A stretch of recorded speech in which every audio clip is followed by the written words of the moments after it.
All right, so in the last video, I gave you some keys for decreasing anxiety and increasing joy in the midst of difficult situations.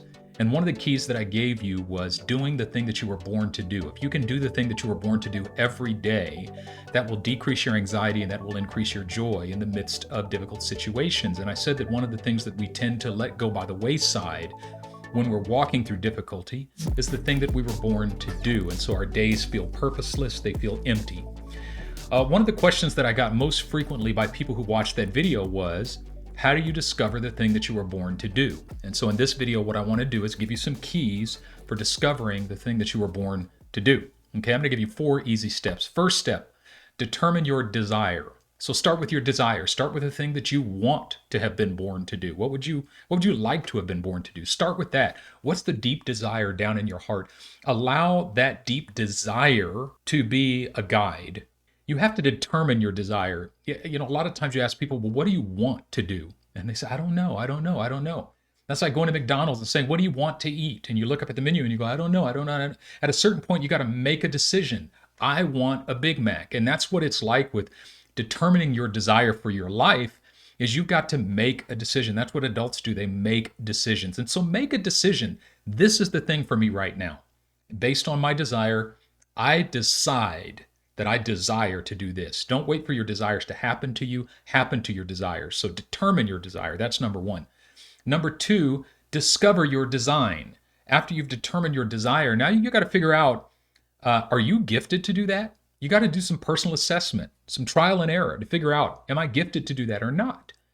And give it some reasonable amount of time and talk to other people and ask other people, some friends of yours that you trust who are close to you, mentors that you trust who are close to you, individuals in your life, family members.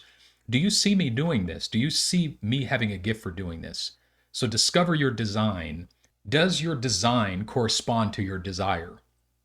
And if you find at the end of the day that your design does not correspond to your desire, then pick a different desire. Change your desire. Redetermine your desire. Go back to step 1. Okay, let's say you get to step 2, you've discovered your design and you discover that your design does fit your desire. Next 3, you have to develop your drive. That is, you got to develop your drive for excellence. You have to cultivate a passion for doing the thing that corresponds to your design. You've got to cultivate a drive for doing it with excellence. That means you've got to activate your rigor, your intentionality, your ability, your willingness to work. Because it's not just going to fall into your lap. You're going to have to work for it. You're going to have to do some work. And so you've got to cultivate your drive. You've got to develop your drive for excellence, right?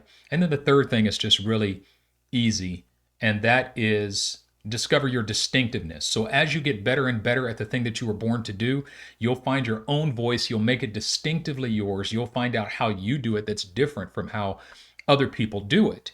And that's where you begin to develop more and more of a sense of significance and a sense of joy in the doing of it. Now, does this guarantee that that thing is the thing that you were born to do? No, absolutely not. But see, this is the problem. The problem is most of us, we like to play this waiting game. I'm waiting for God to give me some revelation from heaven before I figure out what I was born to do. Listen, if it's not what you were born to do, God will shift you. If you deeply desire to do His will, He's not easily going to let you out of it. And so what I would encourage you to do is to go through this process, determine your desire, discover your design, develop your drive, and then develop your distinctiveness. And as you go, that's going to shift. You're going to find at different seasons of your life that you've got to go back to step 1. And this is the key. At the thing that you were actually born to do, you don't discover that till the end of your life. It's only in hindsight on you, and maybe not even in your lifetime. Maybe it doesn't become apparent until years later or even generations later. They look back on your life and see what you were born to do.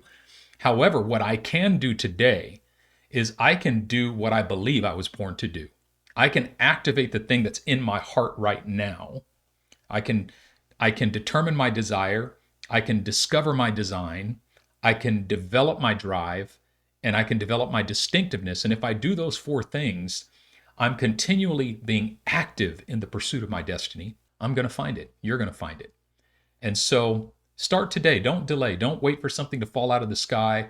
Too many of us are waiting for destiny. Destiny is now. It's not later. It's now.